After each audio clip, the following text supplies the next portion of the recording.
Welcome back to the Launch Party podcast, where we are launching up into stratospheric success and we want to take you along for the ride. Yep. I'm liking this intro. What's going on? It's been well, Esteban. How have you been the past week? I've been good. I went to Puerto Rico, saw some family, so that was kind of my little highlight. And I'm excited for this one. Yeah, we got an interesting podcast for you guys today. A very interesting fellow, as you could see on the screen, Santiago Aponte from Colombia. From Colombia to Wall Street is probably going to be the title of this podcast. So I met Santiago in college in the Southern Investment Association, where he was the former president of this association. He's from Bogota, Colombia. Like I said, transferred to Georgia Southern University, and from there was able to work his way up to banking in New York City. Had an internship last summer, has another internship on the buy side this summer. And for you guys that don't know, to gain, an internship like that, not from a target school with little experience, you either got to know somebody or you got to be from, Harvard Business School or Wharton. But Santiago happened to do it and pulled it off. And we're going to go through his story, and it's pretty interesting. But thanks for joining us, Santiago. How are you doing? No, I appreciate it. Thank you, Danny. Thank you, Esteban. I'm doing great. How's your guys' week going? Pretty good, just grinding. Me and Santiago had an interesting class today where we had some CEOs, like real-time top Gs, older people that have gone through the entire corporate ladder, worked their way up to CEOs of Fortune 400, 500 companies. And we were able to have a real conversation with them and get some advice. What did you learn today, Santi? Yeah, I think there were a ton of great insights. I think to me, really, the biggest insight was that you don't necessarily need to give up your morals to be really successful. I think, often when I think about it or talk about it with friends, we go like, there's no way these people are billionaires and, sort of like steering the ship of like, whatever, like trillion-dollar companies. And they're like perfectly moral and like great people. Yeah. But I think those two guys kind of exemplify that they were like gentlemen and like amazing people first and then CEO second, which I think was like a great insight. Yeah, one great quote for them was their key to success was number one, integrity, and number two, communication. It doesn't matter if you have a good product, if you can't sell it and get people on board, you're not going to be able to go anywhere with it. Exactly. But we'll jump right into it. We want to hear Santiago's story. Hopefully you guys are interested in this. It's really amazing and proves that the American dream is still alive. And a quote that Santiago actually told me when he was president of SIA, or maybe just before, was, if you want to succeed as much as you want to breathe, then you'll be successful. And Santiago's an example of that. But what was Colombia like?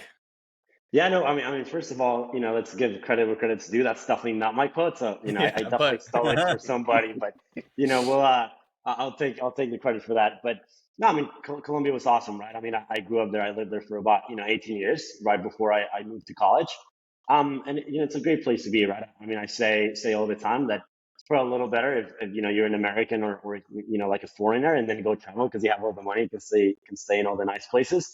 But I mean, I love growing up in Colombia. I think it gave me a ton.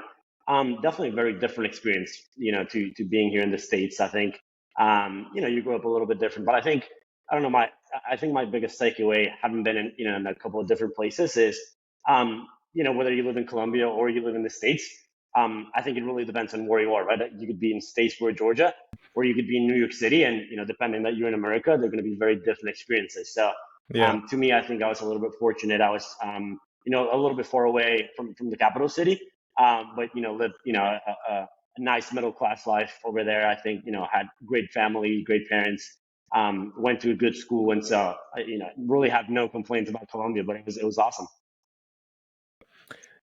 Yeah, and I think Esteban kind of wanted to know, for his own sake, what are the pros and cons of moving to Colombia as an American?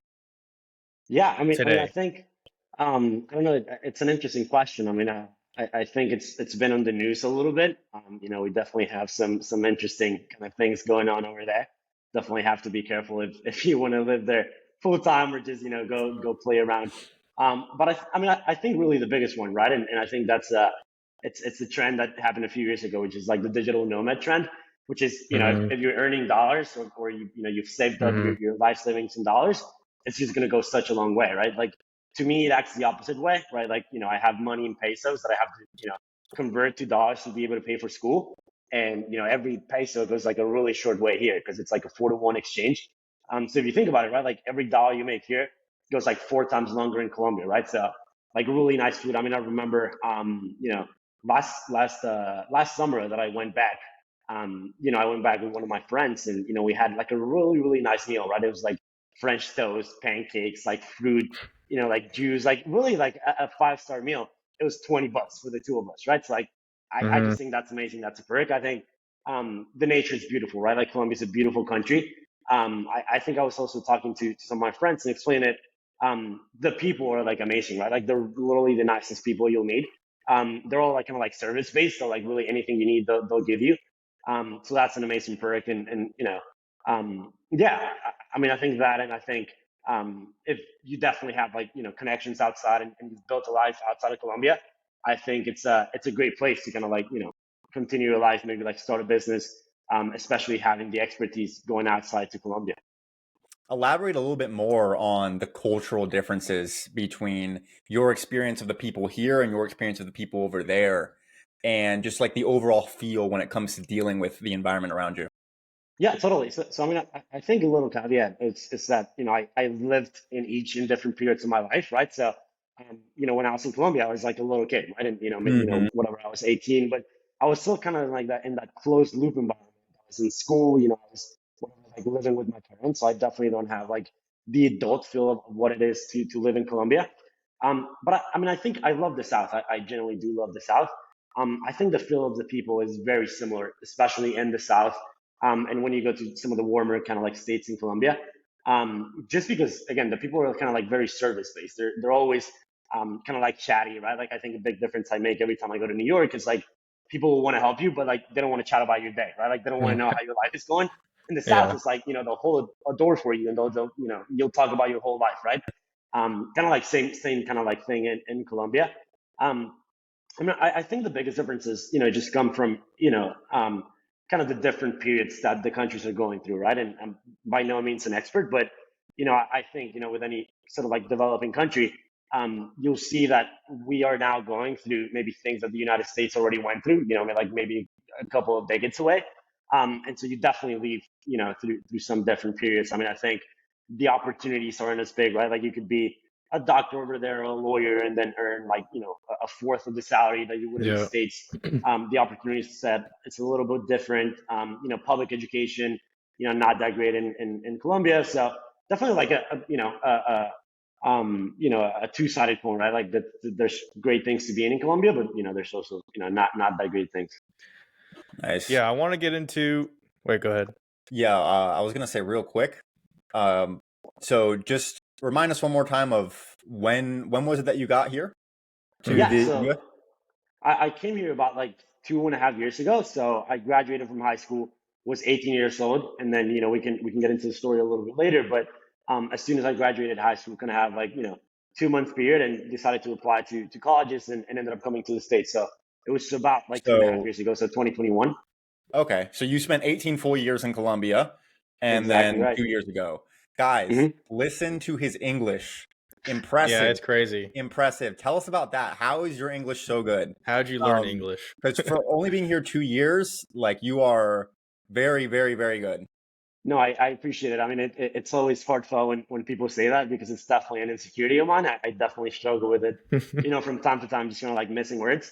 I mean, I did go to a school that taught us English since we were, like little kids, since we were just babies. So grew up kind of like learning the language. I think I always told the story. I wasn't great at English. I think I was probably one of the worst kids in the grade at speaking. And so my parents, kind of like, I don't know, they thought it was important. So they gave me like a tutor, like 5 days, like 5 nights a week for like whatever, like a year. And so I think that kind of like got me, a little bit in the loop when I was little. And now I was fortunate enough, I have some family up here, a couple of states away in North Carolina.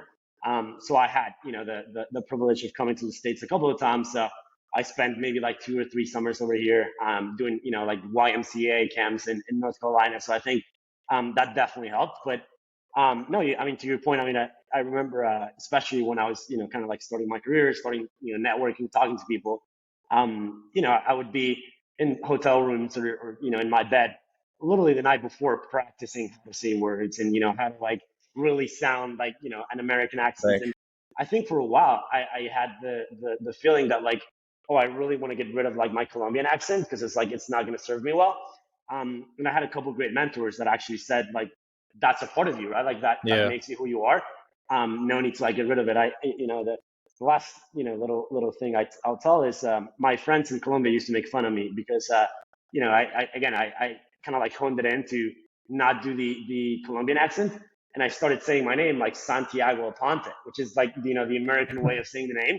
And every time I was in Colombia, I'd be on the phone kind of like saying my name. And they just, kind of like made fun of me, like, you're not Colombian anymore or something. So, yeah, I definitely had that period. But yeah, I mean, I think that's a key takeaway for anyone that's listening that's not a native speaker. Accents are like not a bad thing at all. Mhm. All right, real quick, I want to get into who you were as a kid. What did you do growing up? Extracurriculars? Did you have a job growing up in high school or maybe even before that? How was Yeah, that experience? totally. No, so I mean, I think like I said, I was really fortunate to grow up in a very well established kind of like middle class family. So fortunately never had to work a job kind of like to support myself or the family. Um, I think like any Latin American kid, probably I just wanted to be a soccer player growing up. That's all I did with my life. Um, And so I think I spend most of my time outside of home in school, literally just in the fields, kind of like playing and kind of like wanting to pursue that dream. I was a little bit late to the party. I mean, if you go back to South America, probably same here in the States with basketball. Like kids started playing, when they were like 2 years old, like 3 years old. I think I started maybe playing when I was like, like 10 or 11, maybe 9. So definitely a little bit later to the party. But I just love soccer. That was my whole life. So I think I was raised on kind of that athlete mentality, right? Of, you got to work hard. Like nothing comes, kind of like without the training. And I Yep. think that's kind of like shaped a little bit of who I am today and sort of the way that I approach my career. Um, Funny thing, and, my family always says it to me. I remember growing up, I always used to tell my family, like, I don't need to go to school. Like, why do I need to learn math? Like, I'm going to be a soccer player. So I was definitely like not a great student. I didn't have like the best grades. I think I was, whatever, like a C student at best in high school. Because I was really, really focused on my athletics. And, I thought, whatever, like I could always do school. But I wanted to do my athletics. I never was like much of a social kid, like outside of school, like never really like, went out or like spent too much time with people or in parties. I just, didn't think it was kind of like what I did in high school. So it was mostly sports. That's kind of what I grew up on. Yeah, that's great advice. Sports definitely shapes a lot of us in a whole multitude of different ways, whether it be discipline, working as a team. We talked about this in our previous podcast. When we grow up and be parents one day, we're definitely going to want our kids to play sports for a lot of reasons. 100%. Then getting into the good stuff. Why did you come to America, Santiago? What was the Yeah. reasoning So behind that? I mean, I think the listeners are probably going to get tired about hearing about soccer, but it was soccer, right? I can't lie. That was kind of like the part of the story. I always wanted to play collegiate soccer. Again, my dream was always to be a professional soccer player. So when I graduated high school, I said, listen, the only way that I could keep playing soccer, maybe at a high level while continuing to pursue my education was the United States, right? And I think that's, again, just comes back to the fact that, Danny's point of the American dream. I think it's very much alive. And I think there's a lot of possibilities that you only have in the United States. And again, kind of like pursuing your athletic career while you pursue your education, it's really only possible, I think in the United States.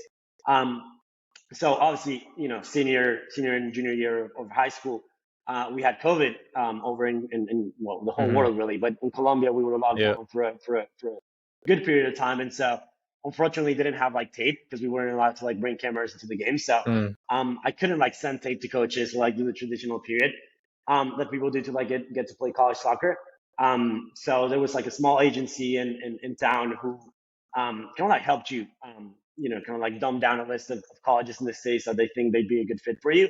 and where you could, probably get scholarships. And they kind of helped you with the process of, doing everything so you could come to school here. So I kind of enrolled in that little academy. They did a list of like, whatever, like 4 or 5 schools that they think would be a good fit. I remember, I started looking at the schools. There were a few in Florida, a few in New York, and then Georgia Southern. And, evidently I didn't have the chance to like come tour the schools. I, didn't get the chance to come see the library or dining hall or whatever. So all I did, I went on Google, and instead of Googling the schools, I just Googled the locations, right? So I was like, New York City. Oh, wow, that seems awesome. Like, I definitely want to study there. Jacksonville. Okay, pretty cool city, whatever. Like, Miami, awesome city. And then I Googled Statesboro, Georgia. And it's like, that's definitely the last choice. I'm definitely not going to Statesboro. Yeah. But I think, Southern had a great program. They have an amazing D1 team here. I know a lot of the guys on the team, kind of like awesome team there. We have Tormenta just a few blocks away. So I was like, hey, it seems like the perfect opportunity. I'll go there for the academics, and then I'll try to pursue soccer. Evidently didn't end up working out. But it ended up coming to Southern because of that, because, I had the opportunity to do soccer. I also got, a really nice scholarship to come here. And the business college, had, some awesome kind of like programs accreditation. So I said, why not do Southern? And now thinking back, I think it's probably the best decision I've made in my life.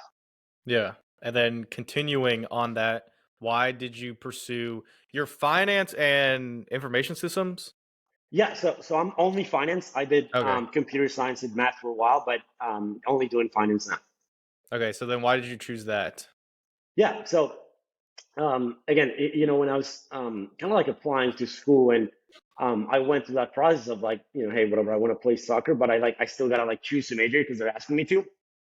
I just did like a brief exercise of, like self-reflection. And I said, okay, like if I had to choose today, what would I choose? Maybe I can like choose it later, but let's spend like, whatever, like a good 30 minutes, kind of like really thinking about a deep answer. And, if I had to spend the rest of my life doing something, what would I do? And so when I asked myself that question, I ended up coming to the kind of to the most relevant answer, that was I wanted to impact the world, right? Like whatever it is that I did, I wanted to make sure that, when I left this earth, I could have had like a net positive impact. And so I kind of then, reverse engineer that to be like, okay, I want to have a positive impact. What's going to allow me to be there? And to me, the answer was, how do you have influence and impact in the world? Whether you like the answer or not, to me, the answer was money, right? And so when that came into my mind, I was like, money, finance, like seems like the perfect path. So I chose finance. Yeah, and that's exactly what we've been preaching on this podcast is you need to work backwards. You got to make a goal, set a goal, work your way backward and say, how do I get to the point where I have the highest probability of success to reach that goal? And Santiago did that. And so then why did you want to get into Wall Street banking? What made you go that route? And then how did you set that goal and then start working towards it? Yeah, totally. I think my story is kind of like similar to a lot of the stories of kids who end up, wanting to do Wall Street.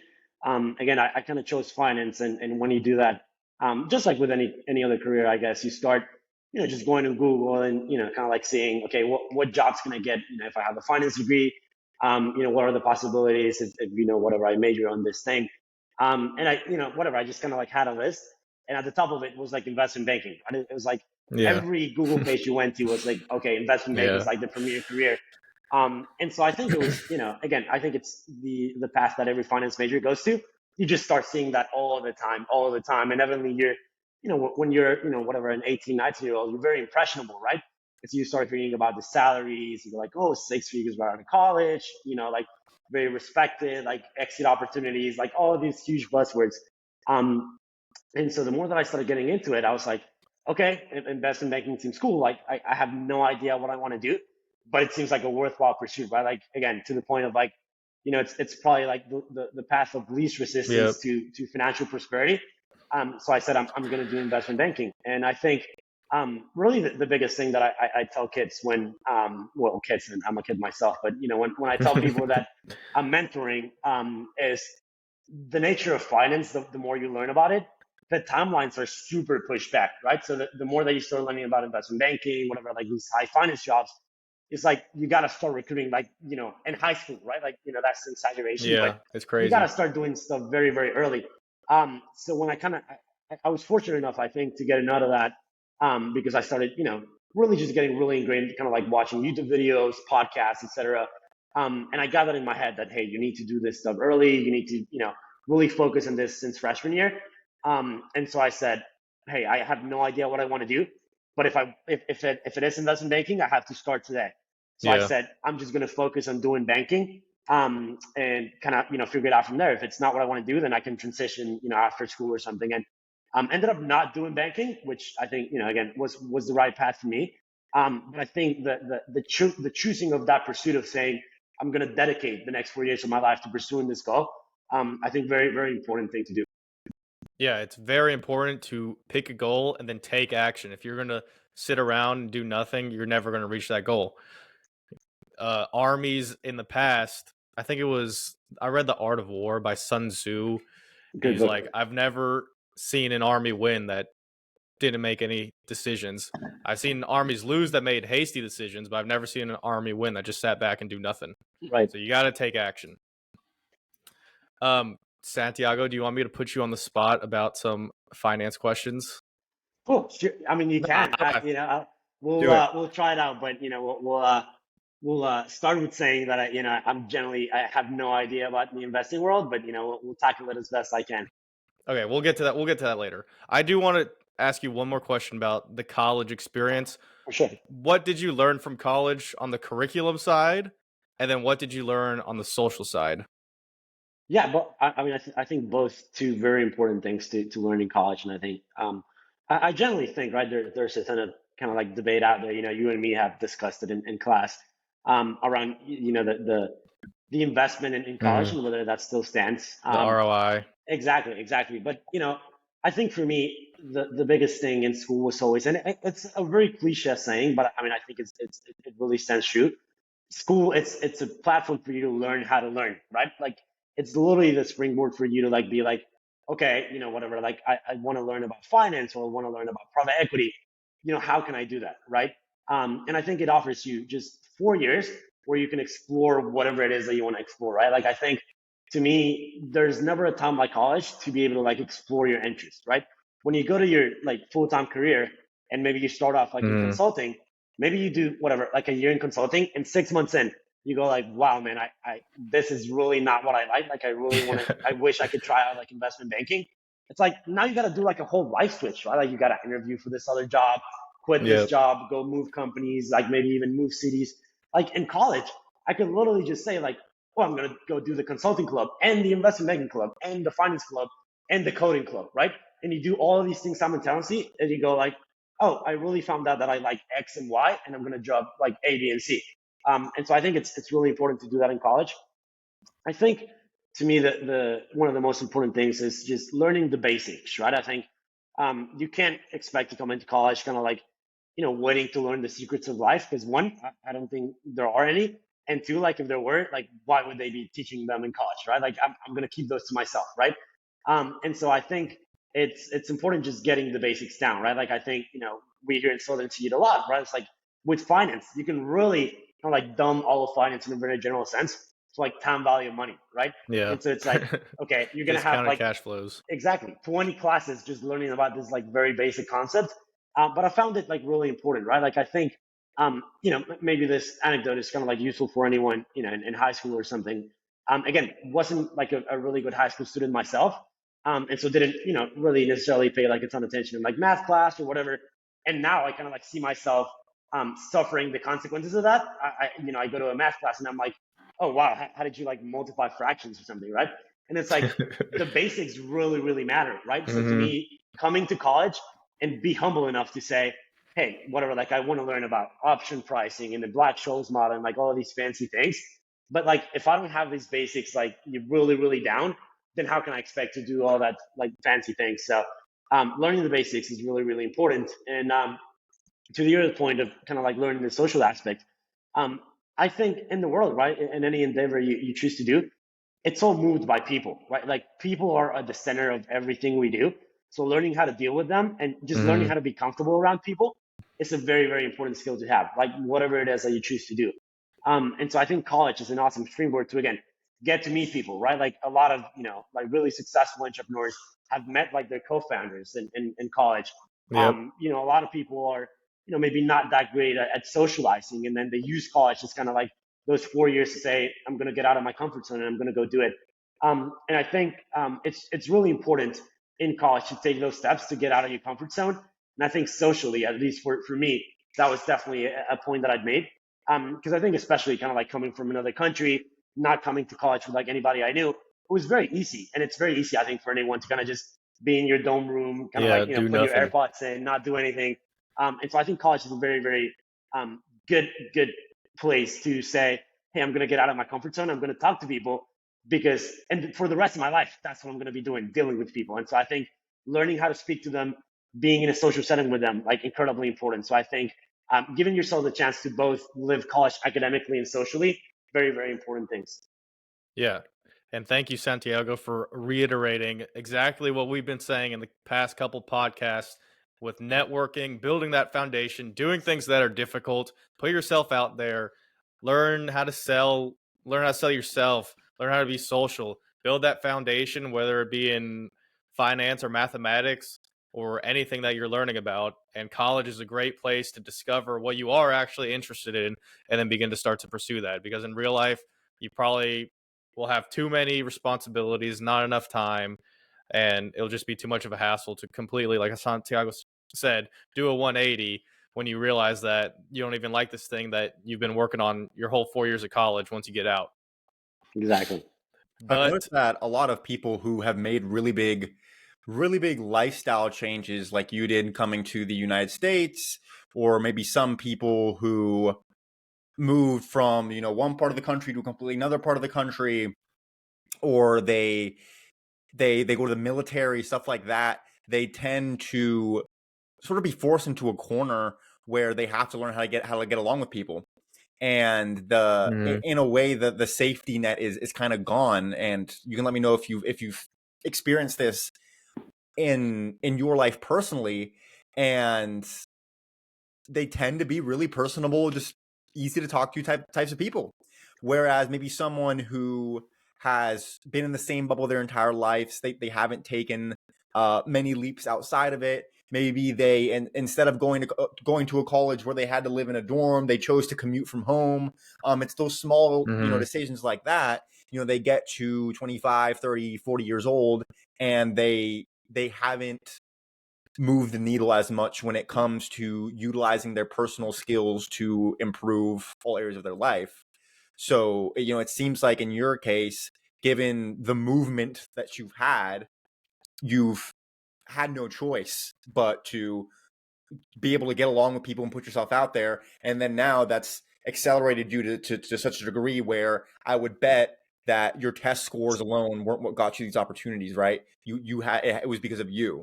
No, Can you absolutely. I relate? think, yeah, no, I mean, totally. I mean, I think you described me better than I could ever describe myself, right?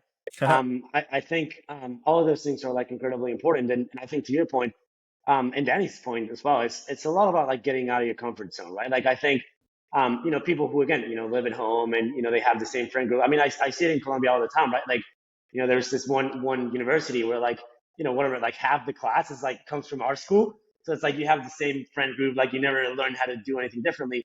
And I think again, inevitably in life, you're gonna find people from different places, from unique circumstances in life, and you're gonna have to learn how to deal with those kind of like different conversations. And so I think it's very important. And I mean, I think one thing that I learned really the hard way, and I think someone like you're saying, I was kind of like pushed to learn it, um, was that in nature, right? Like we're social beings, right? Like we are human animals that are like made for social contact, right? Like I generally do not think we can live with no social contact. And I think for a while I was the kid who was like, no, I'm just gonna grind and I'm gonna put my head down and like all that I'm gonna do is like be in the library, like learning how to do DCS and like well, Yeah. I'm gonna be like this really smart kid. And like after a while, I think it catches up to you, right? Like after you spend 6 months inside your dome room with like the lights shut down, not talking to anyone, like you start going to the dining hall and being like, wow, man, I miss talking to people. Like I wish I could just, whatever, like say hi to someone, right? Like I think it definitely gets to like a dark place in some regard. And I think, especially as an international student, I think the time where I learned it was, I think again, my freshman year, I was very focused on, hey, I'm gonna put my head down, I'm gonna work, I'm gonna do all these things. And I remember Thanksgiving Day came, and obviously everybody goes home, everybody goes traveling, and I remember seeing all of my international friends, who again, they don't have a way to go home, they're here by themselves. Mm-hmm. They all got invited to like their friends kind of like Thanksgiving. They were like, oh, whatever, like Juan, do you want to come to like whatever, like Matter with me, and you don't want to be spending like Thanksgiving alone. And it was me, like here Thanksgiving week by myself, like not doing anything. Because again, I had spent the past 6 months in the library, with the lights down, just learning how to, whatever, like network, right? And at that point, I think I learned you need a balance, right? Like you need to strike a balance. You need to talk to people. Because I also found myself, and one of my mentors, said this to me, and it was, an embarrassing moment when it happened, but I learned from it, right? I was about to go into my first internship, and we were in a call, and he told me, "So Santi, like, what have you done over the past week?" And I was like, "Yeah, man, I've been, doing a ton of DCFs, and like, I've been really like trying to see, what the revenue drivers are for like this specific company." And he said, like, "Okay, Santi, tell me about like a fun thing you've done over the past week." And I was like, yeah. I mean, I also learned how to like do an LBO. And he was like, "No, Santi, that's like not a fun thing." And then he was like, you can't expect to like go to your internship and then be in like a networking event or having cocktails with your fellow employees, and then your topic of conversation being like talking about the margins of like this business. It's like, no, Yeah. they don't want to talk about those things. They want to talk about like fun stuff. And so he challenged me. We were about to go into the first part of summer, and he said, "Santi, I want you to like go back home to Colombia and not think about finance for like a month. Just go do some cool stuff that you can talk about," right? And so then I learned like, hey, you do have to be like a balanced person, because one, that's going to help your career too. If you want to think about it in a very cynical way, like you Yeah. can't just be this one-dimensional person that just only thinks about this thing, because nobody's going to, No is one's going gonna to want like to be you. around you. Exactly. And then two, it also helps you because, as much as people don't want to admit it, like you taking time off to like do cool things and, develop as a person ultimately helps you in the pursuit of like your career, right? Because again, I may go and whatever, like jump off a plane and be like, "Oh wow, I was really like scared to jump off a plane. And now I took that leap and I got rid of that fear." And in my professional career, again, it may be like, I need to talk to this like CEO and I'm like super scared. What, dude, I like jumped out of a plane. Like, how bad can this be? Right. And you go do this. So I think a lesson, to a lot of the kids out there is, yes, grind, yes, put your head, down and kind of like do what you need to do, but don't neglect that we are social animals at our core. And we need, I don't know if you guys know about the theory, but like Maslow's hierarchy of needs, right? Like you Yeah. need like a certain, kind of like progress kind of line to be fulfilled as a human. And so don't neglect things, because like it's going to make your life really tough. I think I don't know if I answered your question, Esteban, but that's kind of like my takeaway there. Sure Oh did. yeah, that's Sure great. did. That was Yeah. fire. I want to hear more of your story, Santi. How did you land this internship in New York as a like a sophomore? Yeah, Yeah. in college. It was a big journey in it. I mean, I think it all started, right. Like, I'm not going to give you guys a spiel again, because the listeners are probably bored by this point. But again, it all started kind of like being, kind of like drilled down into like, okay, what is it that I want to do? And again, I tell this to people all the time. It's like people probably thought I was lame, right? Like I was in the dining comments, like you know, looking at videos of like life in the day of an investment banker, and like what does a consultant do, and like stuff like that. So like that was literally my life, like 24/7. Um, and so the more that I started listening about it, again, I kind of like put three things in my head, right? Like the more you listen and the more you speak to people in the industry, you gotta have three things, right? Like you gotta be really good at networking, or have like a good network. You gotta have a really good resume, and you gotta be really good at interviewing, right? So I was like, okay, let me get really good at those three things. And then to your point, Danny, right? Like we perhaps go to a school where like maybe it's not as easy to break in, just kind of like by cold applying. So again, to your point, which is, I think it's a great point, I try to reverse engineer my way, to wherever I want it to be. So it's like, okay, I want to be at this, top tier like company. what steps do I need to take to get there? And so I started seeing a ton of like freshman and sophomore programs that, these banks had. They're like, the Insight series or like the whatever, like X Bank, like leadership program. And I was like, oh, nice. I'm probably gonna like start applying to those. And I started doing that, and whatever, like hundred of rejections on tops of hundreds of rejections. And I was, I'm not gonna lie, right? Like I was getting demotivated. I was like, wow, this is like awful. I'm never gonna like get anywhere. And I remember, I think I was like scrolling through Facebook, which like who even does that these days, right? But I was like scrolling through Facebook, and I saw this ad for like a startup at the time. It's called Hello Hive. Good friend. It's tough to call him a friend, but great mentor of me. Byron Slosser kind of like started the company, and he has an awesome story. I mean, it definitely a good guy to go learn from. But his whole thing is around like like diverse life experiences are as valuable as like going to Harvard or like having like a master's degree or like having worked in the industry. And so I got enrolled in his company and started talking with him, and I got to learn that like, hey, you having moved like countries is like an important thing you can talk about in your resume or in your interviews.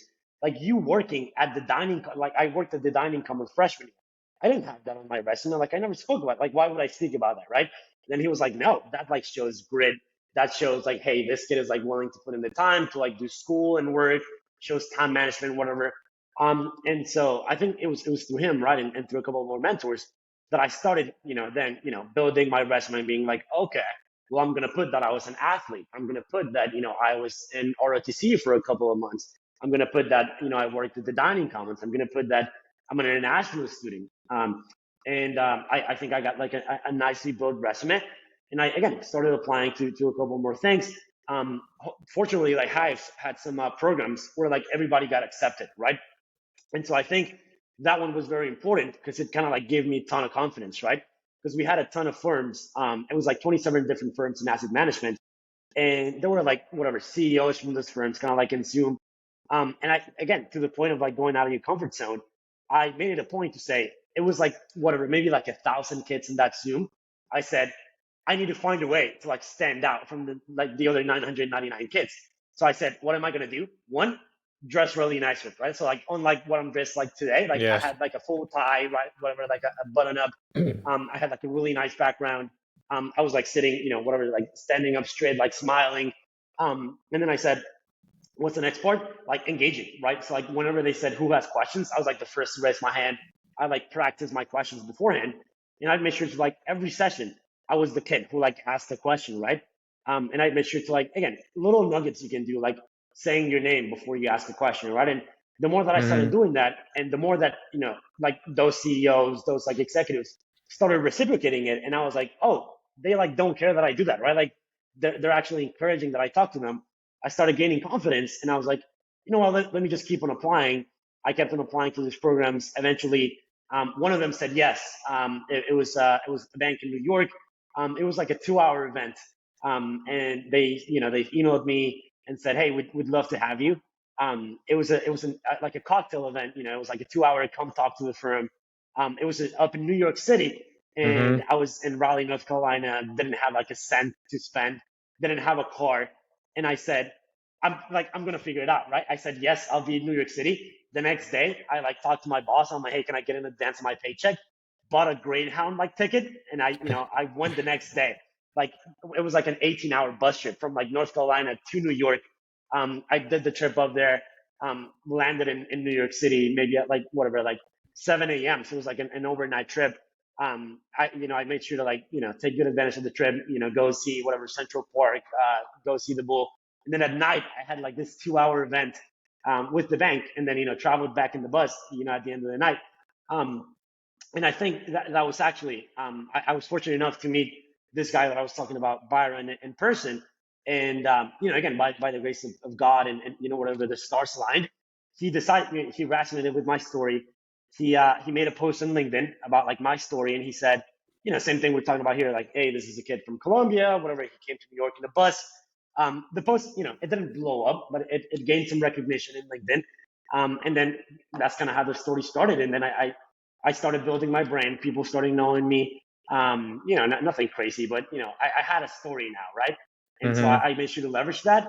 And again, I don't want to speak too long because I know I can speak a lot, but did that a few more times, right? Like went to Florida, did the same thing, started networking, talking with people, and eventually landed a job at the firm that I spent my last summer at. And yeah, I think it was all due to like hard work, being able to like say never take no for an answer, right? It's like rejection, I'll just keep on applying. I don't have money to like go to New York City. I like walk to New York City, right? Like whatever it took, like I was willing to do it, right? And so I think it was those two things. And then building my story, right? Like learning how to I think to Steven's point of like, you need to learn how to sell, like learning how to sell myself, right? Like learning how to like if I'm in front of Danny and Danny's like an MD at a bank, like how do I Mm-hmm. make, sure to like, to make sure that like Danny's interests are aligned with mine, right? And I think I wasn't good at that intrinsically. I don't think I'm good at it now, but I tried and whatever. Like I landed the internship, so I think it worked. Yeah, that's a great point. And one of our themes of this podcast is that everyone has a story and you can learn something from just listening to people. But in terms of being successful in business, and especially like what Santiago did, you got to practice articulating that story and make it sound good and sell it so someone actually believes you and says, this guy can provide value, which is what Santiago did. And like you said, work as hard as you can and reverse engineer the system so you could be successful. Absolutely, and I think a point that I think you just made, Danny, is that I think the adding value part is very important. Like figure out what's in it for them, right? I hear that all the time. What's in it for the other Mm-hmm. person? But I think one important takeaway for like all of us kind of like young people is we have nothing to offer, right? Like what am I going to offer? Like a guy who's been in finance for like 30 years. I mean, like literally nothing, right? Yeah. I think it's like be humble and Yeah. acknowledge that what you have to offer is like your time and being It's like a you. sponge and like learning, right? And so it's literally like taking it. I think that's the approach that I took is like take the approach of like, listen, I'm just gonna learn. I'm gonna be a sponge, and if you need me to like mop the floors, like I'm gonna mop the floors, right? Like take a very humble approach and say whatever it is that you need me to do to add value to your life, I'm gonna do. Like I don't think I Yep. have like whatever a way to like like multiply your business, but if I can take away like a pain point in your day, which is like bringing you coffee, like hey, I'm not beyond that, right? Like I'm gonna bring you coffee, right? And so I think it's about having the humility to say like, hey, right now we're at the stage of learning. I heard this great story the other day um, about like Warren Buffett, right? He graduated from Columbia Business School. He was in Ben Graham's kind of like class, and he graduated top of Columbia's class, right? And he could have gone to like any fancy job he wanted to in Wall Street, and he instead went to Ben Graham and said, "Hey, like I want to work at your firm for free, right?" It's like Mm-hmm. guy Yeah. could have gone to like any Wall Street firm and got it paid like hundreds of thousands of dollars. And the funny thing is, Ben Graham told him like, free is too much. Like free costs me. Like you should be paying me to like come work for me. And so I think the good takeaway of that story is like, Warren Buffett knew that he was in the phase of learning, right? He knew that going and earning whatever, like even if he earned like $1 million at this other Wall Street firm, that didn't give him the value that just being humble and going to learn would have given him, right? And not to whatever like put words in Warren Buffett's mouth, but I think it was probably a good decision. Yeah, and what our professor Scott Loretti said today, furthermore on to that point, is the biggest advocate for you is going to be yourself. Mm-hmm. And secondly, like Santiago said, it's all about learning. One of the CEOs that we talked with today, one of his quotes was, you're 20, 22 years old right now, and you've learned everything within your life. You learned how to go to the bathroom, you learned how to walk, you learned how to eat, you learned how to go to class, be disciplined. Within those 20 years, within the next 20 years, you're going to learn just as much as you did within those first 20 years of all those things. So always be open to learning and becoming better, and then advocate for yourself, like Santiago was saying. Absolutely. But for your internship, what did you learn during that summer? What'd you gain out of it? Maybe what you do if you want to get into that? Yeah, absolutely. I think Yeah, I mean, I think if you want to get into kind of like any financial, in like New York City, again, make sure to network. Like I think we've been hounding it on the listeners kind of like ears, but yeah, just go out and network, like go out of your comfort zone. I think there's a barrier, like a minimum kind of like product that you have to achieve, which is like for any finance role, like you have to know your technicals, right? Like so, like you have to know Yep. how to construct a DCF, like what's time value of money, like what's whatever, like whack or whatever. So I think like, again, back to the like knowing the basics, like you have to know those. But I think that's never going to get you the job, right? Like, I think, one of my mentors also said this to me and it was hard hearing it, right? But I think it was, it was great advice, right? Um, he told me, listen, Santiago, when you're like in a room with like 100 other kids like interviewing for this position, you can't bank on being the smartest kid in the room. One, why? Because like I know you and like I know kids smarter than you. So like I know that you're not the smartest kid, right? Yeah. And then second, it's because like, statistically, like only one of you is going to be the smartest kid in the room. So why would you take, 1 in 100 chances, right? It's like, don't bank on that, right? Like bank on the unique thing that Santiago or Danny or Esteban can offer, right? Like if you bank in that unique story, like you guys were saying, if I bank on like my story, Danny banks on his story, like nobody else is going to be able to bank on that, right? So that's going to give you a lot of a better chance. Yeah, So and connect. learn what's important about you and what differentiates you, like literally you, as opposed to like any of the other candidates. And I think that'll be good. But yeah, so networking again, learn how to interview, right? Like, you can go to, again, I would suggest just going to YouTube, right? And like literally like, Googling like how to interview. And there's tons of videos about like, behavioral, situationals, Yep. whatever, like all of that type of good stuff. Um, in terms of what I learned in my internship, um, I think, one of the biggest things, and again, I think the podcast has, kind of like a very few specific like themes, but I think, they're just themes of my life and themes of life overall. It's like, I learned that like working hard matters, right? Like I was in the office like every day, whatever from like, 9 a.m., like past 5. And, that added up, right? Like that compounded, right? Like I was able to do more work. I was able to like help, my superiors, a little bit better, I think. And in general, just, I think it's about commitment, right? It's about, that thing we talked about where like, I came into that firm, I knew nothing, right? Like, I was doing taxes and I was doing whatever, like investment strategies. And like, I had no idea what those were, right? So like spending the extra hours doing those things, and staying, there maybe like 2, 3, 4 hours after, whatever, like everybody left allowed me to like, maybe like catch up to speed so I could like add a little bit more value. So I think again, learn, a little bit further the value of hard work. Um, and I think in general, I just learned that, again, learning how to like talk to people and how to speak to people is very important. Right. Like I remember, again, in the internship, like, the first 2 weeks of the internship, it was all about like getting to know your team, right? So it's all about like, going out and having coffee with the analysts and the associates. And again, it's a lot more about than, we didn't go out for coffee and talk about like this tax problem. We went out for coffee and just talked about how like, Yeah. hey, what's your life story and what's yours? And like, where can we connect, right? Like we talked about podcasts and stuff, right? It's like, so again, I think that the point of like connecting with people was a really important point that I learned through the summer. So, yeah, obviously I learned, a ton in terms of like finance and tax and stuff, but biggest takeaways were definitely like hard work matters and like, don't neglect that, like, talking to people in politics like matter.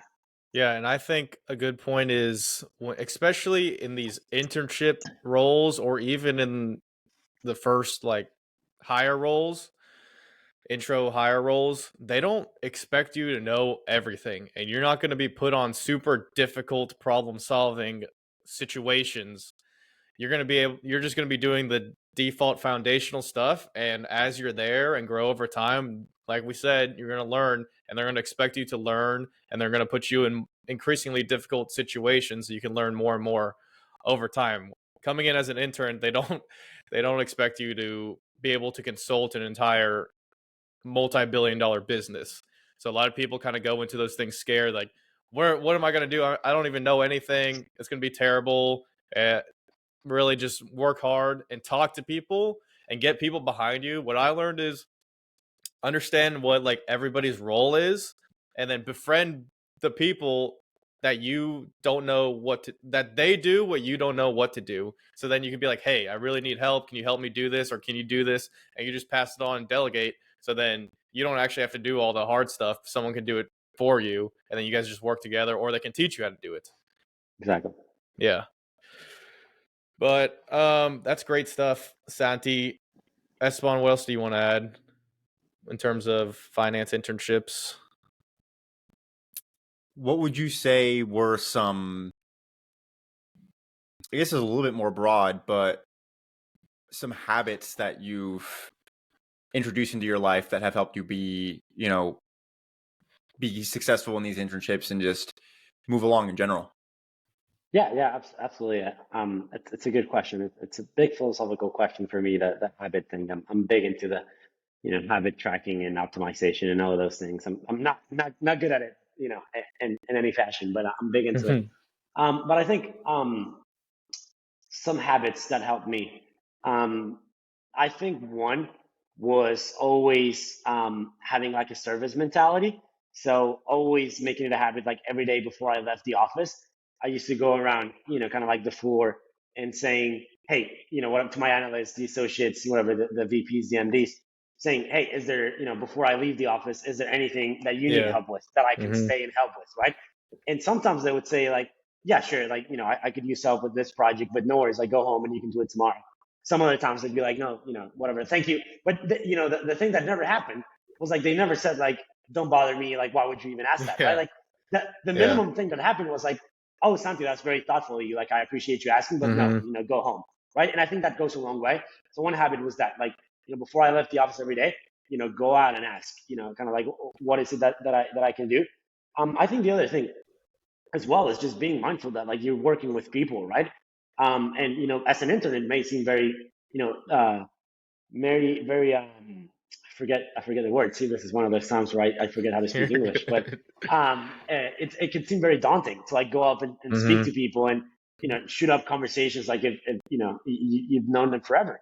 But again, another habit that I had was when I got in the morning, kind of like take my AirPods off and like walk to the office, and any desk that I went past off, like, hey, good morning, like how are you? How was your weekend? Right? And just saying that like really quickly. I think those were two big habits. And then another one, I think that, I think they kind of like every manager will appreciate you in an internship is don't spin your wheels too much, right? Like if I give you a task and then you've spent 15, 30 minutes on it, it's time for you to like ask for help, right? Like it's going to hurt the company and like you more, like you spending 3 hours trying to figure this out on your own because you have pride and like you want to see, show the company that you're able to figure stuff out on your own. Then like literally just going in 15 minutes and like asking your VP, like, hey, yeah, like this is what I've done. Here's where I'm stuck. Can you help me? Because like, they'll probably be able to like tell you what to do in 30 seconds, right? So like the delta of like those 2 hours versus those 15 minutes is like really huge. And it like really adds value to the value you can bring and the things that you're doing for the firm. So I think knowing to ask for help is very important.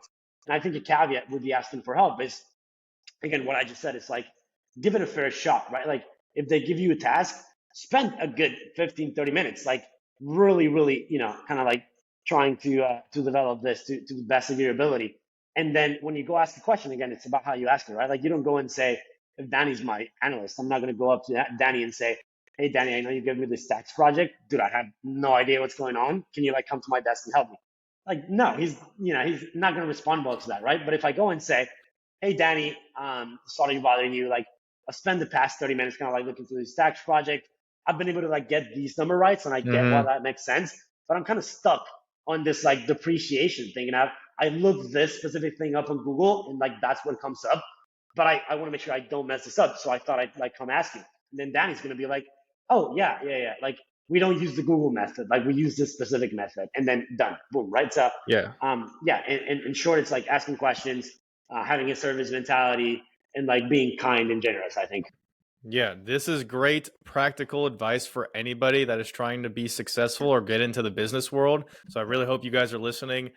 Number one, ask your bosses if they need help with everything, especially right before you leave. That will go a long way. And secondly, like Santiago was saying, if you're stuck on something, don't be afraid to ask for help, because the opportunity cost of you just sitting there for 2 hours and doing nothing when you could just ask for help and be able to figure something out within 5 or 10 minutes is huge. And yeah, that's great advice. And like Santiago was saying, I would also add, if you want to be successful today in business, even in this hybrid type environment that we're in, you got to go to the office. There's no two ways around it. If you're in an introduction role, like an intro role in any business, in any corporate area, you got to be going to the office. You got to be networking. You got to be meeting people. You got to be showing that you care and showing that you're working. If you're sitting at home behind a computer, first off, no one's going to know you. You're just a number, and you could easily get fired if things go sideways. And secondly, you're not going to be able to progress unless you actually work through those politics and put yourself out there. Absolutely. Great piece of advice. I mean, I think Danny said it better than I could ever. Appreciate it. All right. So for you, Santiago, what does the American dream mean? Is that still alive today? That's a great question. Great philosophical question. We're going deep here, but yeah, I mean, I think it's very much alive, right? I think there's been chatter around like, oh, the American dream is dead, and like buying a home is so expensive, and like there's merit to those claims, right? Like, yeah, whatever, like salaries haven't kept up with the pace of whatever, like home definitely prices and not. stuff. Yeah, I mean, there's definitely like merit to the argument. Um, but I think just having kind of like the immigrant mentality, and when you come from another country, you hugely see the differences, and you go like, wow, like there's really a ton of opportunity in the States that there's not in like a ton of other places, right? Like here in the States, again, you can get like a great public education, right? Like that in and of itself, for like a little kid that lives in not a great neighborhood and maybe doesn't come Mm-hmm. from like a great household, like that's part of the American dream, right? It's like that kid could go to school and have a really great teacher, and that may change his life, right? Like that may change the course of his life to being from being like, whatever, maybe not achieving his potential or her potential, to like doing some great stuff, right? Um, and I think in general, again, there's no other place like the United States that like creates opportunity like the US does, right? Like if you want to start a business, right? Like there's no better place to do it than the United States, right? Like you have the full backing of like a government that's gonna like make sure your contracts are enforced, that like the currency you're trading with is like stable.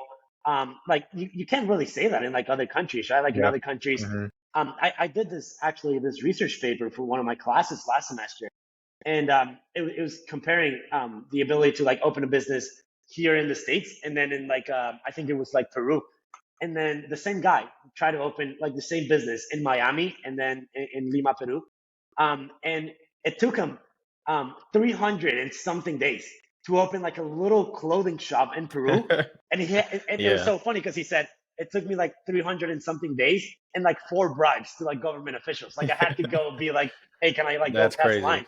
And then he said in Miami, it took him 4 hours, right? Like he'd send something over the mail and he was done, right? So Mm-hmm. then again, a lot of like good things that if you're in the States or if you've grown up with this, you don't necessarily appreciate, right? You just think like, if you grew up in Miami, or if you grew up with a family who has a business, you may go like, oh God, dude, I have to wait like 2 days for like express shipping. Like really? It's like, dude, if you're in another place, like you may have to wait like a month because like stuff is coming from the US, like Yeah. whatever, like your country. So I think there's a ton of stuff that people have that they don't necessarily appreciate. And I think in general, again, I don't think I've done like whatever like the greatest extent of my potential, or I don't think I'm a great success or anything.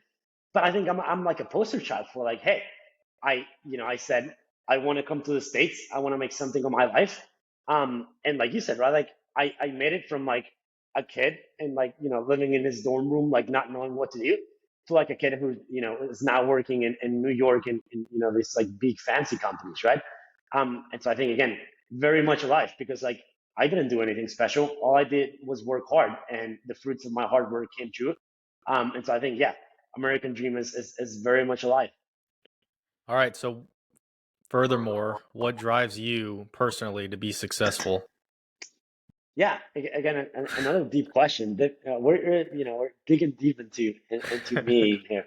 But I think what drives me to be successful? I mean, I think um, at a deep level, it's just wanting to like prove it to myself, right? Like, I always kind of like joke around there with kind of like my buddies. I have a ton of friends who like, played soccer at like a higher level than I did, and I always joke around. I say like, I hate the type of people who like, whatever. You can always think about like an uncle, right? Like that goes and says like, oh, Danny, like at Thanksgiving, right? He'll go like, oh, Danny, I could have been like a baseball player, but like I got injured, right? Yeah. And it's like ankle, like like nobody Yeah. wants to hear about that, right? Like you didn't do it, right? It's like don't talk about it, right? And so to me, I never want to become that person, right? Like I never want to become the person that's like sitting at the dinner table and goes like, oh, I could have been great, or like, oh, I could have gone to Wall Street, or I could have been like a soccer player, right? And I think at a level, right? Like I wasn't able to achieve what I wanted to with soccer, and so whatever, and like in a way, I am that guy right now. I am that guy, and I joke around it with my friends, and I go like, yeah, guys, like I could have been like Lionel Messi if I didn't stop playing, and it's like no, you couldn't, right? Like stop talking about it, right? So I want to make sure that that's not the case with my career, right? Like I want to make sure that when I'm 90 years old, when I'm 100 years old in my deathbed, I can look back and be like, whatever Santi wanted to do when he was 20, He like did it. he did it, or even if he didn't, even if he didn't achieve it, he spent his whole life trying to pursue it. Because then at least I'll know, like, hey, I gave it my all and it just didn't happen, right? As opposed to like again being in your deathbed and being like, you know what, I'm just gonna give up in my 20s and I'm just gonna live like whatever, like this other life that I'm trying to live. And then when you're 90 and you're about to die, then you say like, oh, I wonder what could I have done if I really decided to go for that, right? And so in a way, I think it's like, I don't know, in a simplistic way, it's like dying without regrets, right? And like dying knowing that like anything that I put my mind to, I kind of like give it a first shot. And so I think that's what drives me, like figuring out. I think another point which I think I speak a lot about with my mentors too is like I have some like I think I have like an above average level of like curiosity, and so I'm often thinking about like what are like stupid questions, right? So like, oh, does money bring you happiness, or like what's the meaning of life, or like whatever, like the Not stupid questions. exactly, but like does power corrupt you or something, right? And it's like to me, it's something like I'll talk to people, right? And then I'll ask them those questions. And it's like, I can't, like, I'm not satisfied with like hearing someone else's answer because I'm like, Mm. you don't know, right? Like, at some level, right? It's not necessarily this simplistic, but like, we can think about it in the framework of like, if I say, like, does money bring you happiness? If I'm not asking like Elon Musk, then like anyone below him, like, do you really know? No, because you're not the richest guy in the world, right? Like, again, that's probably not the case, but like if you ask like Elon and Warren Buffett, it's like, what do you know? Maybe Warren says it's not the answer, but like maybe another 100 billion does make you happier, right? It's like if Elon doesn't tell me, then I don't really know.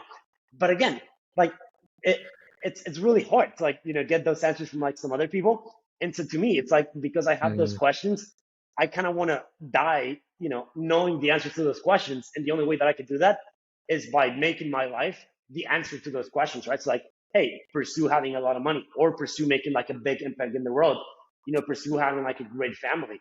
And then, when I die, maybe I can write like a book and say like, hey guys, I'll reference this podcast and be like, hey Danny, yeah, like money's not the answer, right? And being like, but I died happy, like knowing that, right? And so I think it's also that like answering kind of like the curious questions that I have about life, because I can't seem to like take other people's kind of like answers for valid, right? Like not Yeah. saying that they don't have validity, but I just want to answer them for myself. I think that's a great point. This is the classic hero story, or the classic story on going out into the world and having an adventure and finding out those difficult questions, finding those answers for yourself, because not all those answers are out there by other people. Sometimes you actually have to go out in the world and do difficult things and figure out yourself. And another point that Santiago pointed on was never give up. Trials and tribulations are going to come, but the only way you can ensure that you don't fail is if you never give up. If something bad happens and you give up, you're going to fail. There's no two ways around it. If you don't swing, you're not going to hit a home run every single time.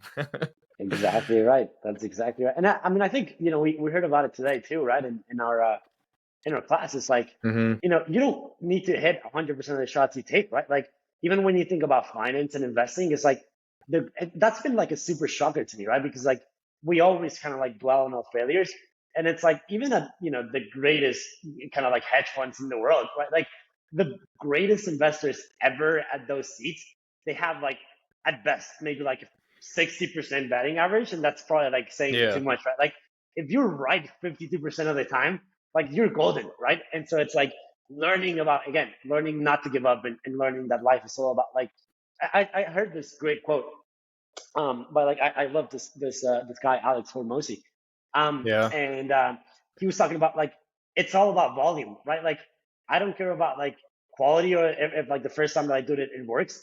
I think that if I do enough volume, stuff is gonna work, right? And I mean again, this may be just me kind of like like it may be like a defense mechanism because I think I'm not smart enough, but to me it's like it's all about volume, right? It's like and this other guy that I think is great, you guys should go listen to him, Naval. He talks about the different types of luck, right? And he says, there's different types of luck. I don't quite remember what they are right now. But he makes the point of like, listen, if Danny and me are door-to-door salesmen, and Danny goes to like 100 houses and I go to 1,000, I'm Hmm. gonna get more lucky. Why? Because I did it more times. Hmm. So the probability of me having just a random encounter where the guy or girl just says like, dude, okay, like I beg you to stop talking. I'll buy your product.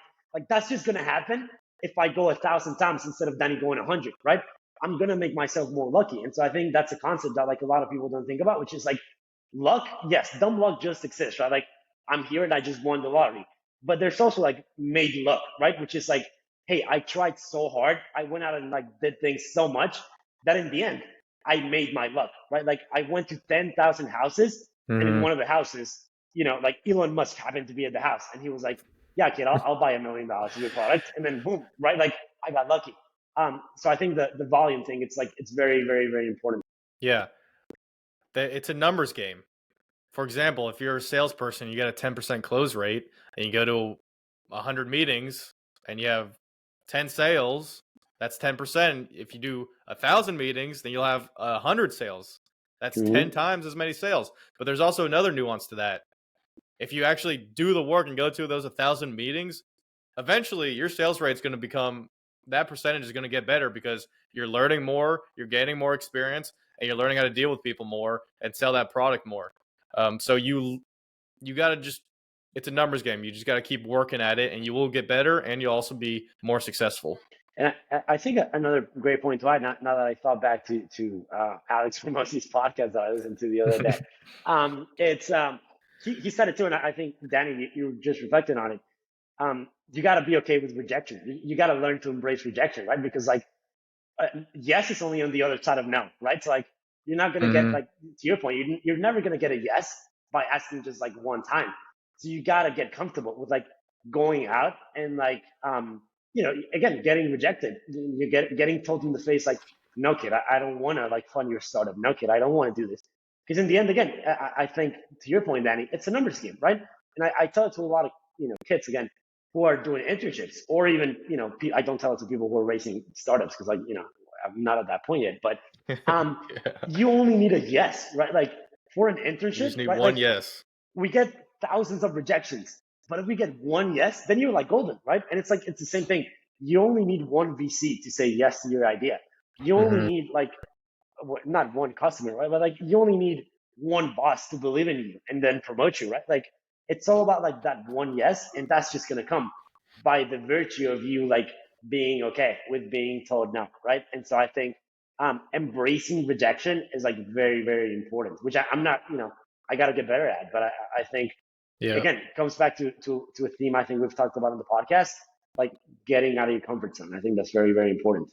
Yeah, definitely. And I want to ask you another question that kind of builds on what drives you. And I don't know if you thought about it as much, but where do you want to be, Santi, 1 year from now? Where do you want to be 5 years from now? And then where do you want to be 10 or more years from now? What do you Yeah, want your life to look like? it's definitely a really difficult question, and again, I love podcasts. It's like a dream come true, by the way, like being in one, because I like love listening to them. Um, but This could be you guys out there listening as well. exactly. I mean, I think everybody should take the chance, because I genuinely think, right, like, Danny and Esteban, you guys are going to be like incredibly successful in like 5-10 years down the road. So like, I'm probably going to look back and be like, oh, I was in that guy's podcast, right? Like, whatever. Yeah, we'll see. So I'm going to be able to like say that. No, I think it's awesome, and I think everybody should take the chance to be here. But yeah, definitely like a dream come true. But no, to the point of the question. Um, Again, what's also hearing in this other podcast, like you can't necessarily like plan 5-10 years out, because like life changes so much, right? So like, well, life in the end, again, it's all about like changing scenarios and like luck. That like planning for 10 years, exactly. It's kind of like like a mistrial, right? But I think if I were to tell you what I think right now is, in a year, I mean, in a year I'll be just graduated, right? So the ideal scenario would be, fortunately, have done a really good job at my internship this summer. And get an I offer. absolutely love the place that I'm going to. So hopefully get a return offer from there. Get to go back there full time. It'd be awesome. I mean, I love the people. I love the work. So hopefully be able to go back there, be there full time. That would entail kind of like moving to New York City. So being in the city, getting like a nice apartment, I think would be kind of cool. And then I think really for me, the first couple of years of my career, it's like maybe like years 1 through 5, I want to like really learn, right? So I want to focus my career on learning as much. Obviously, it's hard to detach from like the earning, right? Like it's hard to say like I don't want to earn a lot of money. Like sure, I want to make a lot of money, but if I really think about it at a deep level, I want to learn, because I want to make sure that like years 5 and beyond, everything that I took in the first 5 years, I can apply to like again then multiply what I do for the rest of my life. So I want to make sure I'm in great teams, I'm working with great people, and I'm kind of like at the cutting edge of whatever it is that I'm doing, right? So if I'm in investing or if I'm in tech, like I want to be with people who are innovating, who are constantly like bettering themselves.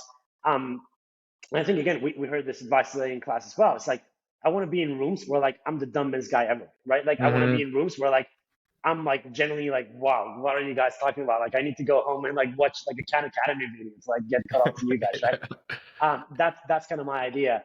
Yeah, that's how you learn. Exactly, and then hopefully doing that in 5 years, hopefully kind of like being in a more senior position, hopefully be able to like be kind of like a risk taker. So being able to not only kind of like contribute bits and pieces to like someone else's kind of like business, but actually being able to like have material impact on the business because of the decisions that I make. So hopefully like being a risk taker.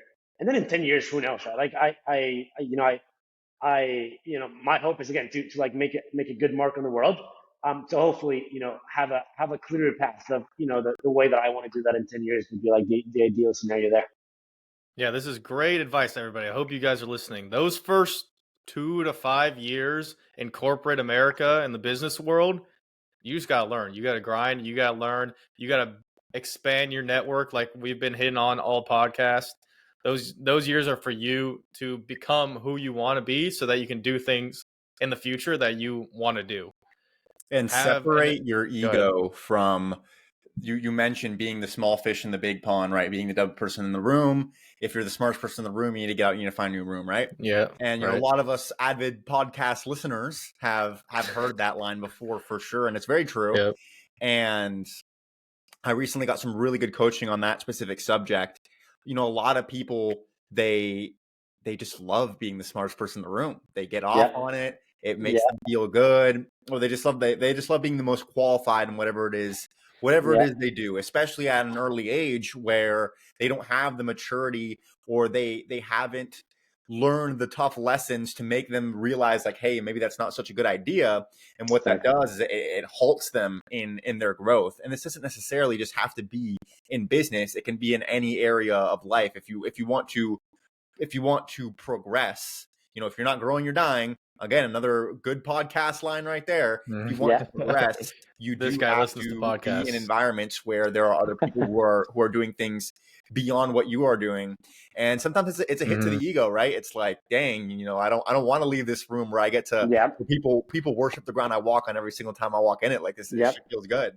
But in the long run, you have to be strategic with how you put yourself in front of the right opportunities and just leave your ego at the door.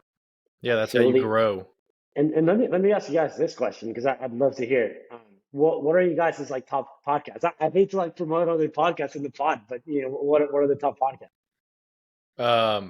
You can go ahead first. Tom Bilyeu, one I've been watching a lot recently. A lot of very good health content there. What's his line? You are living a biological experience is his number one line. And that's like his whole little theme. So he talks a lot about just optimizing your biology and your health. And I would say, aside from that, I'm going to promote a smaller platform here, a smaller channel, and it's just overall good personal development content for young guys. It's a guy who he sits and talks to the camera, so it's kind of like he does pretty much like a solo podcast every video. It's called First Man, and I think he changed his YouTube channel to 1M. I've been watching a lot of him lately, British guy.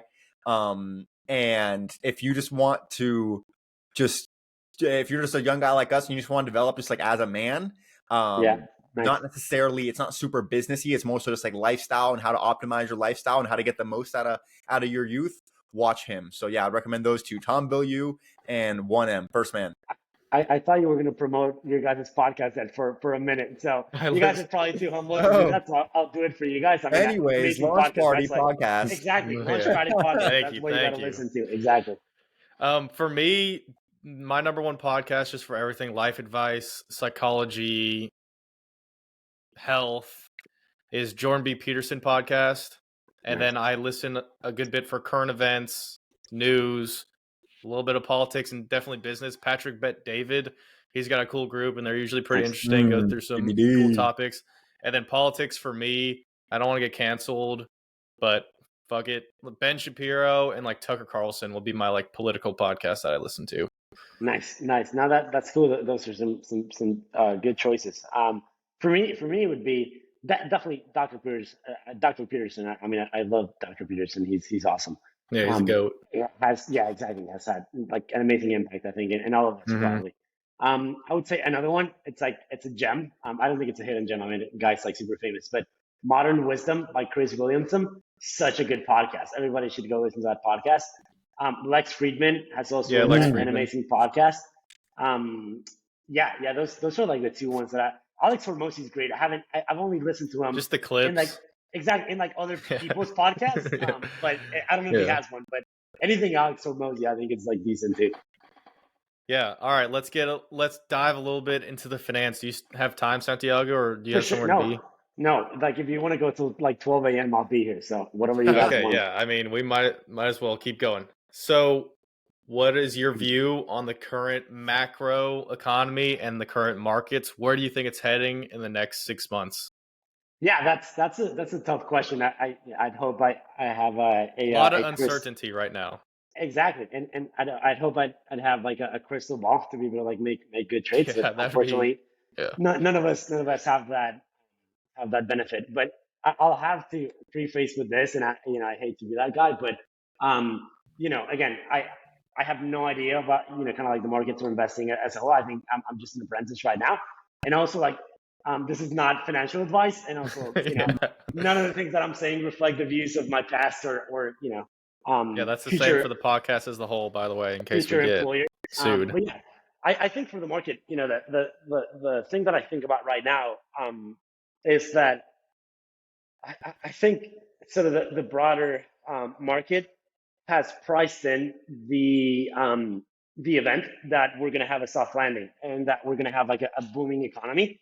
And I think valuations are like decently high because of that, right? And so I think we're not going to go into like that rosy of an economy. I think there is signs that we're probably going to go into not necessarily like a really tough macro or we're going to have a recession, but I just don't think it's going to be as rosy as the valuations price it to be, right? And so I think the more you see it, meeting consensus is going to be harder for firms because again, every analyst thinks like, oh, like sales are going to be like awesome, right? And like we're going to go into like this awesome macro environment. And I think they're going to realize, and again, I They're say gonna this with, miss. like no grounding whatsoever, but like I think companies are going to have a harder time doing that. And so you'll see a compression in the market and you see a compression in valuations because we'll have to, when, I don't know. I don't know. Yeah, no, Love to that's have that not how the markets work, but I exactly. agree. But yeah, I think we're going to have that depression in valuations, just because of the fact that I think the valuations are pricing in something that we as a market as a whole think otherwise, right? Like I think again, I think we think everybody's going to be rosy and companies are going to have great earnings, and I think companies are going to start struggling, right, with earnings, and so I think we will see a decline in markets, right? And I think this is a point I've been trying to make, and I'd love if anybody like any finance gurus are watching the podcast, I'd love for you guys to like leave a comment and like tell us your opinion. But markets, from what I've learned, they're extra population mechanisms. They're not discounting mechanisms, right? So it's very hard for markets because they're driven by people and by our behaviors and our collective thoughts. It's very hard for markets to be 100% accurate and be like, okay, like Nvidia is going to have like 20 years of like X cash flows and therefore it's worth this. It's like, no, we trade on like, again, extra population. And so we trade on like, okay, like this happened today, that's going to change. What happens tomorrow, stock is going to change, right? Like it trades on expectations. And again, it's all about like expectations versus reality, right? Like I think there's this very interesting concept in markets, which is business doesn't equal stock, right? So you may have a great business, but that may be a very bad stock because it's priced, like intrinsically well, right? You may have a really bad business, but a really good stock, right? And so I think that's it's the same with the economy. Is we may not have the best economy ever, but I think the market is expecting us to do so, right? And so when we miss those expectations, when the economy misses those expectations, I think the market is going to have a tough time. So I think we're headed for I don't want to say like we're headed for like the worst market of our lives, but I think we're definitely headed for some volatility, I would say. Yeah, I definitely agree, and we've talked about this on previous episodes. I think what Santi is saying is probably the most likely outcome within the next year is right now analysts and investment firms are speculating that companies are going to hit growth earnings, and I think they're most likely going to miss those earnings, and then once that happens, the market is going to reflect that, and we'll probably see a little downturn. Hopefully that doesn't spiral into complete recession and depression, especially being in an election year with a lot of uncertainty around the world with wars and inflation and oil and the dollar. But, we'll see what happens.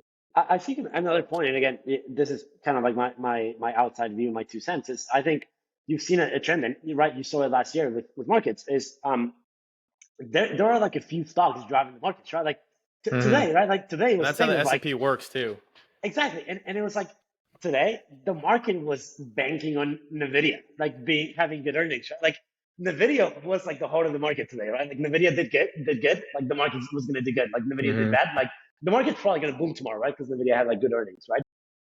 And so I think you saw that last year with the Magnificent Seven, right? Like these like handful of stocks drove like market performance, and I think that skewed like the market view. I think you saw that in a handful of like institutional investor performance as well, right? It's like there were kind of like threats everywhere around, like, oh, hedge funds, like they didn't do as well, and like look, the S&P did like whatever, like 40%, and investors only did like whatever 7, 9, and it's like you got to think it's like the S&P was driven by like 5 stocks. Like it's really hard for institutional investors to be like, oh, these 5 stocks are going to be like the best ones in this market, and also like the hedge fund conversation is a broader, like more difficult conversation because like they're not necessarily like playing to beat the market. They're there to like hedge exposure and like do more return for like unit of risk and everything.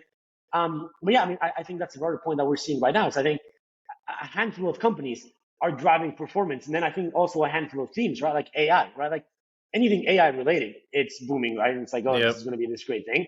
And again, I think it's just themes in the market, but I don't think it's like strong enough themes that they're going to drive kind of like I think the economical cycle as a whole. I think I have this good we have this good professor who made this great point, which is one of the reasons we didn't go into a big recession last year when everybody was expecting us to. It's because there's so much cash and so much wealth this point in our lives that like people are getting wealth passed on, and they're just like, oh, I don't need to work. Like I can go, I can go spend, like the savings that my parents like left me and go on a vacation and something. And I think that's why you saw a rebound in a lot of like the consumer products and things. Yeah. And I think another one of the interesting points, which I think, again, I would love to like do some more research on this, and I'm trying to do it the more like free time that I get. But I also think there's shifting dynamics, right? And so I think we can't necessarily like now go back and compare, this current market to like, previous like recessions or anything, because the state of the market I think is very different, right? So I think a trend that you've seen amongst companies, and you see it like in CNBC or in all of these like programs all the time. It's like, oh, unemployment is like, it's not, like unemployment is like still pretty low, and like unemployment is not budging. But like a trend that we've seen amongst companies is like, it's so tough to hire that they'd rather not fire you because it's gonna be tough to replace you. So to me, that's not necessarily a reflection of like the economy is doing great. It's a reflection of like, hey, our times have changed and it's harder to hire people. So companies are more, they're more willing to like lose money on you to still have you there in case you're gonna add some value, as opposed to like firing you and then spending kind of like time, doing the stuff. And then again, this is more of like a theory rather than anything grounded in like in reality. But I think like cool things to explore that I don't know that I'm sure the Fed and like people like that already have this into account. But like when we talk about unemployment and we talk about like when we see like number of job openings, like all of these things, I'd be super curious because like again the world has shifted, and like now I think all of us three and everybody listening can probably attest to this. There's a ton of like ghost postings on like LinkedIn and like places like that. So it's like I don't know like what methodology are like these people using to like assess that like this job opening isn't just simply like a guy just posting this on LinkedIn to like scam people, right? It's like, I'm not saying that's like what's driving the market, but I'm saying it's like we're in a very different place right now, very different place in the world. Again, wealth. We've never had this much wealth in America, right? We've never had this much cash sitting on the sidelines in America. Again, we've never had the technology level that we have right now in America. And so to me, it's like there has to be like a deeper level of thought to kind of like gain any insights. And so again, I say that with whatever, just a 30,000 foot view of a guy studying finance. But that those are my like general thoughts. No, yeah, there's a few things I definitely agree with all that. Number one, I think those unemployment numbers are skewed. There are so many people searching for jobs right now that have the credibilities to be hired, and they're on 6 to 8 month job searches, and they literally cannot get hired. And then another thing is so they've argued that GDP has grown over 2023, which yes, this is true. But if you factor in inflation, it actually has not. And then what we've talked about on other podcasts is the inflation, the CPI index inflation number is not real at all. The actual products that we buy have doubled in the past 3 years. It's ridiculous. So I mean, real GDP is not going up because inflation and all this cash is what's driving that growth. And another point is, I think people are running out of cash. After we printed those trillions of dollars, I think people are going to start to run out. And when they run out of cash, then everything kind of has to come to a halt by definition. Exactly. There was this really interesting study done by the San Francisco Fed, which was talking about exactly that, which was all of the excess cash that we got from COVID and some of the other kind of like stimulus. It was still parked in like American savings. And that cash turned, I want to say again, please listeners go like look at the study instead of like listening to me. But I think as of first quarter this year, that cash balance like turned negative, right? The excess savings, right? And I think again, but right now, again, it's hard to quantify, right? Like it's like how do you take into account that like people are dying and they're passing like in summer and like unmeasurable wealth to their children, and so then that's why people are like choosing to not work and stuff. And I think a point to the unemployment, and again, we're like treading like really, really thick lines right now. We're like speaking about things that I don't think we have like Yeah. We're just giving our 2 cents, guys. Exactly. We're speaking about things we don't have the But there are authority to facts to back what we're saying, and anecdotal evidence definitely. And so, but I think like one interesting point to the unemployment thing, which again, it's just an anecdotal point. It's like, if you look at the consulting industry right now, there's so many people right out of undergrad who've locked in consulting jobs, but they've been on the sidelines for 12 months, right? And so it's like, again, I don't know how this is calculated, but maybe in the employment it's definitely numbers, not. Exactly. Like maybe in the definitely employment not numbers, showing those numbers. They are employed and they have like an income or whatever. Mm-hmm. But it's like they're not, right? Like they're sitting on the sidelines because like these companies can't afford to like pay them, but like they're still under contract, so like, they're technically like not not unemployed. So again, I think again just shifting market dynamics that it'll be curious to see how we find ways, and I think that's the cool thing about investing, right? It's like investing is never going to be the same, right? Like investing right now is very different than investing like 20 years ago.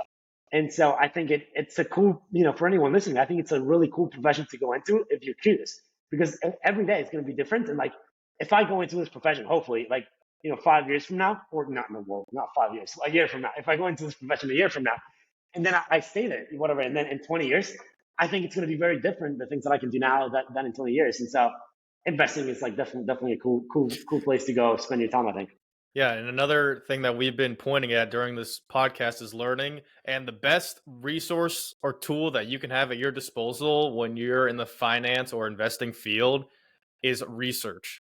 That's literally half of the job, is researching things and being able to read data and understand what they're saying, and then make it an accurate decision with the data that you have. Exactly. That's exactly right. Yep. Man, there's something else I wanted to say, but I forgot. What do you think about big institutions, so like your BlackRocks, right, your private equity buy-side firms with hundreds of millions, billions, trillions of dollars, making so much money? And if you can give insight on it, how do they make money from what you know? right. And do retail, normal people even have a chance? Again, like really philosophical, really deep question. But no, I think to give some of my own personal, not related to anything, thoughts, are, well, in terms of like how do they make money? I think we could spend hours talking about how they do. Tons of different strategies, right? Like you have private equity buyout, you have venture capital, you have growth equity, and there's tons of things that they do, right? Like in a private equity firm, like they might make a return by like buying businesses and then just making operations more efficient, right? Like cutting costs, or maybe they change this like marketing strategy, they increase the customer base. Some other firms may just do it by, again, venture capital, right? Like the way they make money, they say, I'm just going to fund ideas, I'm going to fund founders, and then hopefully 1 out of 20 like blows up in a good way, right? And they make me money. But I think again, right? Like these are all like people way smarter than us. So yeah, I think they know what they're doing. They have a ton of different strategies. I think again, to the point of hedge funds, like there's just so much that you can go into. You could do, not even in hedge funds, just in general in the finance industry and in the investing industry. You can make money in private credit. You can make money through like mortgage-backed securities, like asset-backed securities. You can make money through equities, through credit, right? Like there's so many different strategies, right? Like I think that's the beauty of investing, is that there's no single winning strategy, right? Like if there was, like it'd be arbitrage out of the market, right?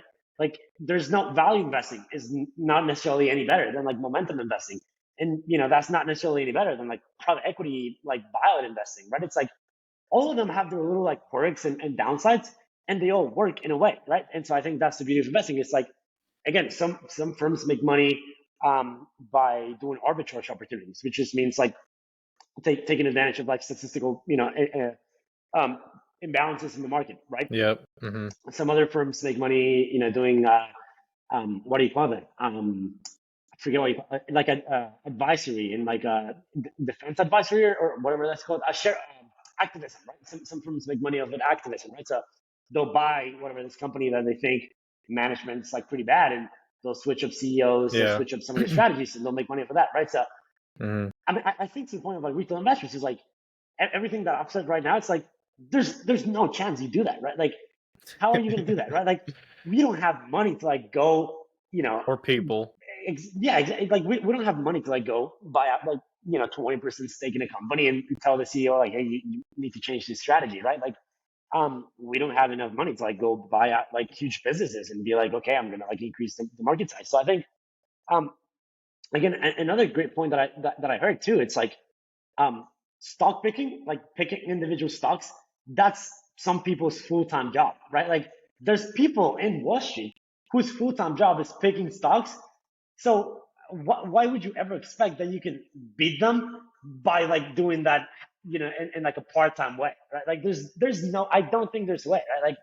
Like, yeah, I mean, I think it's really tough, and I also think it's, again, it's just the nature of like information flows and like, again, right, like there's these really like expensive financial softwares, right? And it's like, the alpha that you're able to generate, having that like that big disadvantage of like not having the tag that they have, like, I think there's even like some disparity among like institutional investors themselves, right? Like, some of the like hedge funds that are more inclined with technology, I think they have an edge from like hedge funds that or institutional Yeah, they investors. have a lag and latency edge based on their Exactly, position as well, exactly, and again, information geographically. flow, exactly, and so it's like, I don't want to say like we don't stand a chance, but I don't know. I think it's like, I think it's a hard thing to say that like, hey, there's very smart people with like PhDs in like physics who are doing this for a living, and like Santi in his basement is gonna be able to like do better, right? Like, I think that's very tough. But I think there's a point that I've been learning a ton about, which is like, there's there's benefits and pros to being a retail investor, right? Meaning like, these huge firms, like when you think about like managing billions of dollars, there's restrictions to that, right? Like, they can't trade like, an institutional investor that has $100 billion can trade in a stock that moves, like trades $10 million a day. Because like, what's 10 million on like 100 billion? Like, it's nothing, right? Like, they're not gonna, even if there's like a 20% swing on that 10 million, they're not gonna be able to like put any money to work. And so, these big institutional investors, they are, not secluded, but they are constrained by liquidity and by like volume and like investing in things where they're not going to move stocks. So again, I think like an edge, maybe, again, speaking from like, whatever, just my thought, retail investors could go into like stocks that again have like very low liquidity, where like, again, if I'm trading $1,000 in a 10 million, I can trade that fine. And so maybe because that stock is less covered, maybe there's no like big time Wall Street analysts like covering that stock and like publishing research reports, then maybe, yeah, then maybe you're going to be able to like find an edge in that stock. But, like, will you be able to like find an edge on like Meta? Like, probably not, right? Like, so I think for retail investors, really the quintessential kind of advice is just, yeah, just stick to like, indexes and kind of like your good old fashioned, just like put your money to work and go retire, go retire in like 20 years and see what it does. So yeah, that would be my 2 cents. Yeah, I mean, you kind of answered the next question I had for you.